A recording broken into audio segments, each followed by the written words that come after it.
અચ્છા અચ્છા, કઈ કંપનીની છે? PM agro. PM agro. કઈ ક્યાં છે કંપની, ક્યાં? મહેસાણા છે. અચ્છા, બીજું પંપ પેલો બેટરી વાળો છે, હેન્ડલ વાળો છે, 2 in 1 છે. તમારે કયો જોઈએ? અમારે હેન્ડલ વાળો. એ 1900 માં પડે તમને. હેન્ડલ વાળો 1900 માં પડે. અને ઓલો રહી 2700. અચ્છા 2700. તો લેવાનું છે સર? હા, ઓલો હેન્ડલ વાળો લઈ લેવી એટલે હે ને ઉપાડી નહીં. તો તમારે આખું નામ બોલો ને સર. આખું નામ મખાભાઈ કુકાભાઈ ઝાપડા. 1 મિનિટ હો. પૂનમભાઈ? મખાભાઈ. મખાભાઈ. હા. તમારા પિતાનું નામ? ગુગાભાઈ. હેલો, સુગાભાઈ? હા, ગુગાભાઈ. ગુગાભાઈ. કેવા કેવાઓ તમે? અમે ચોરિયા. સાચું કોણ સર? ચોરિયા. અને તાલુકો કયો આવે? તાલુકો વ્યારા. જિલ્લો સુરત. અને ગામ કયું છે? ભડખડ. હા. અને તમારે ફળિયું કે વાસ કયો આવે? મારે દેવ પૂજક ફળિયું. દેવી પૂજક ફળિયું. હા. અને તમારો ફોન નંબર આજ રહેશે ને? ફોન નંબર આ રહે છે. હા. હા. એટલે આવશે ને એટલે આગળના દિવસે તમને ફોન કરીને જાણ કરશું. હા, તે વાંધો નહીં, મને ફોન કરજો. બરાબર? હા, ક્વોલિટી જોવું નહીં પડે, વસ્તુ બજાર કરતા સારી આપશું ને 1900 રૂપિયા આપીને છોડાઈ દેજો. હા, તે વાંધો નહીં, બહુ મોકલી લો તમે. એ હા હો. હા. આપનો સમય આપવા બદલ ધન્યવાદ. ઓકે. તમારું નામ શું? પલક. હે? પલકબેન.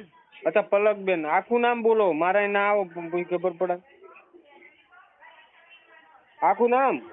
અમે પર્સનલ ઇન્ફોર્મેશન ના આપી શકીએ સર. તો અમારી તો એની માને અમારી તો ગાંડ મારીને મેલી છે. અમારી આપવાની તમને, તમારી નહીં હાલવાની. એટલે સર અમારે તો તમને મોકલાવાનું છે એટલે. પણ નંબર ક્યાંથી લાયા તમે? હા, તો ખેડૂતોનું સર્વે હોય ત્યાંથી અમારી કંપનીમાંથી લાયા હોય. કાકા, અહીંયા એક વીઘું નહીં, એની માને એક ઈંટ નહીં મારા ખાતે આખી જિંદગીમાં. કોણે આલ્યો નંબર? ખેડૂતોનું સર્વે હોય ત્યાંથી અમારી કંપનીમાંથી લાયા હોય. મારી વાત હલો સાંભળો તમે. નંબર કોઈ ખેડૂતનો અલગ અવર લખાઈ ગયો એક આંકડો આખો પાછો એટલે તમને ફોન લાગી ગયો હોય. અલી પણ અહીંયા કઈ બૈરું ઘરે રવા દેતું નહીં, બાર છાપરું કરીને પડ્યો છું. તું કે ખેતી લાય, ક્યાં કોણે આલ્યું નંબર? મારો નંબર ક્યાંથી લાગ્યો? અમારી કંપનીમાંથી આવ્યો હોય. ના, આવું ના. પલકબેન, આવું ના ચાલે. તમે પૂરું અમારું કેટલા સાહેબ ની બંડી જાય પૂછી લીધું, તમને કીધું તો તમને હવે તો તકલીફ પડે. તમારું નામ નહીં દેવું. તમારે પંપ લેવો ના હોય ને તો વાંધો નહીં, તમને તકલીફ આપવા બદલ માફી ચાહું છું. હવે પછી ફોન નહીં આવો. નહીં, ફોન માં પછી તમે અહીંયા પાર્સલ આવ્યું ને એમાં બોમ્બ ફિટ કરીને મોકલી દીધો, મારા તો પતી જાય ને બધું. મારે તો જિંદગી જાન થઈ જાય ને પછી. પણ પેલા પૈસા આપવા નથી ને સર, વસ્તુ જ્યારે મળે પછી પૈસા. પૈસા શું કરવાના પછી? શું કરવાના પૈસા? બોમ્બ નીકળ્યો ફટ દઈને. એમ નહીં, અમારે શું કરવા કોઈને મારવા પડે? પણ એમ નહીં, એમ કહું તમે નામ નહીં, તમારાથી દુશ્મની તો છે જ નહીં. મતલબ હું તમારું નામ મને આપશો તો હું તમને હું ત્યાં હું તમારા પપ્પાને એમ કહીશ કે ભાઈ પલકની હગાઈ મારી જોડે કરી દો, એમ કહેવાનું? ના સર, એવું નથી. તો પછી તમારે મેડમ આવું ના કરાય ને યાર. મારું આખું સરનામું, મારું આખું બધું તમે લઈ લીધું, ખેતીવાડી ને આ બધું પૂછી લીધું. તમારો અવાજ આટલો મસ્ત છે, તમે મારું દિલ તોડ નાખ્યું યાર. મેં તમારું પૂછ્યું, તમારું સામેથી પૂછ્યું, તમે એમ કહો આવું ના પૂછો, આવું ના કહેશો. મતલબ અમે પાગલ છીએ, અમને તમે અમે દિલો જાન થી બધું કહી દઈએ ને તમને પૂછીએ. એમ નહીં, આ તો તમે પંપ લેવાનું કીધું ને એટલે મેં તમને નામ ને સરનામું પૂછ્યું, બાકી હું તમને પૂછવા નહીં હતી નામ ને સરનામું. પણ મેં તમને કીધું, તમે આટલો મસ્ત રીતે મને સમજાવી, મેં કીધું ચલો 1900 રૂપિયા કુરબાન તમારા માટે. તમારું તો નામ પૂછ્યું યાર. તમે તો એમ કહો અમારે આમ છે ને તમારે તેમ છે યાર. અમે મતલબ તમે એક ફોનમાં અમે આખા 2000 રૂપિયા લેટ ગો કરી નાખ્યા, તમે એક નામ નહીં આપતા યાર. પણ નામ તો કીધું સર મારું. શું કીધું? પલક છે મારું નામ. તો પલક એટલું થોડું નામ હોય, આગળ પાછળ કંઈક તો હોય છે ને, પપ્પાનું સરનેમ ને એવું કંઈક તો હોય કે નહીં? હા, પટેલ પલકબેન જીગરકુમાર. અચ્છા. કેટલા વર્ષના તમે? 35. અચ્છા 35 વર્ષ. મેરેજ થઈ ગયા હે? હા. અચ્છા. બાળકો? બાબો છે. કેટલો? 2 વર્ષનું. કેટલા વર્ષે લગ્ન છે? 28. 7 વર્ષ સુધી શું કર્યું તમે? અરે સર તમારે લેવાનું છે પંપ? તો પંપ લેવાનો છે તો તમે મતલબ નવરો પડ્યો 7 વર્ષ સુધી શું કર્યું એમ કોને? તમારે લેવાનું છે કે નહીં સર પંપ?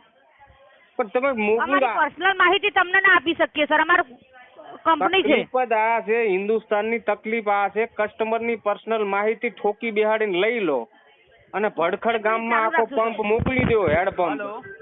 હા જી મોટાભાઈ બોલો, શું સહાયતા કરી શકું હું તમારી? અરે સાહેબ મારી વાત સાંભળો.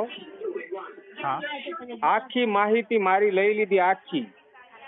હા મારા એકાઉન્ટ માંથી પૈસા હેક થાય એટલી બધી માહિતી લઈ લીધી. મેં એમનું નામ પૂછ્યું તો કે એ હું ના આપી શકું. એનો મતલબ શું થાય? અરે ના સર, એવું ના હોય. જુઓ બરોબર, અમારી કંપની છે ને ખેડૂતોને લગતી છે, એટલે ખેતીવાડીને કામ કરે. જેમ કે તમારે અમે ખેડૂત એમ નહીં સર, મારી વાત સાંભળો. અમે તમને નામ સરનામ એટલા માટે પૂછ્યું કે તમારે જો પંપ લેવો હોય ને તો તમારે એ સરનામે તમને મળી રહે. બાબુ ભરવાડ નામ છે. મારા ખાતે આખા મારા બાપાને 500 વીઘા જમીન છે. મારા ખાતે એક ઈંટ નહીં કરતો, એક ઈંટ. લુચ્ચો. કોણ? મારો બાપ. તમારા પપ્પા? સર તમારા મારા ખાતે તો કશું છે જ નહીં સાહેબ. તો એ પલક માસી મને ચઈને ફોન કરી દીધો. એટલે મોટાભાઈ માફી ચાહું છું, કંપની તરફથી તમને કોઈ તકલીફ કે બદલ માફી ચાહું છું. પણ મને એમ કે પંપ લઈ લો. હવે મારે તો પંપ મેં તો બુક કરાવી દીધો. હવે હું પંપ ક્યાં હું દવા એમાં ભરીને પછી ગળામાં છાંટું પી જાઉં હું એને દવા? અરે ના સર, એવું કઈ જ કરવાની જરૂર નથી. તો ભાઈ મારી તકલીફ કોણ સમજશે? જી સર, હું સમજુ છું. મારી કંપની તરફથી હું તમારી માફી ચાહું છું. તો ઓકે, હવે અમારી કંપની તરફથી નહીં આવે તમને કોલ વારે વારે. તો પછી આમ થોડું ચાલે સાહેબ? ગરીબ આદમીને મારી નાખશો તમે બધા ભેગા થઈને યાર. અરે ના સર, એવું કઈ જ નથી. તો પછી એ એમ કે છે કે દવા પંપ લઈ લો અને દવા પીવાની થાય એટલે પંપમાં નાખીને પછી મોઢામાં નળી નાખી દો એટલે દવા ચડી જાય શરીરમાં. અરે સોરી, અમારી કંપની તરફથી તમને કોઈ બી ગલત રીતે વ્યવહાર થયો એ બદલ માફી ચાહું છું સર. તારે પછી મતલબ દવા પોઈઝન પીવા માટે પંપ લેવાનો ને એ બધું કરવાનું, આવું થોડું હોય સાહેબ યાર? જિંદગી કેટલી અણમોલ છે તમને ખબર છે? હે સાહેબ? જી મોટાભાઈ માફી ચાહું, હવે કંપનીમાંથી કોલ નહીં આવે. ધન્યવાદ. ધન્યવાદ શું સાહેબ યાર? આમાં તો બધું લોચા પડી જાય જિંદગીમાં.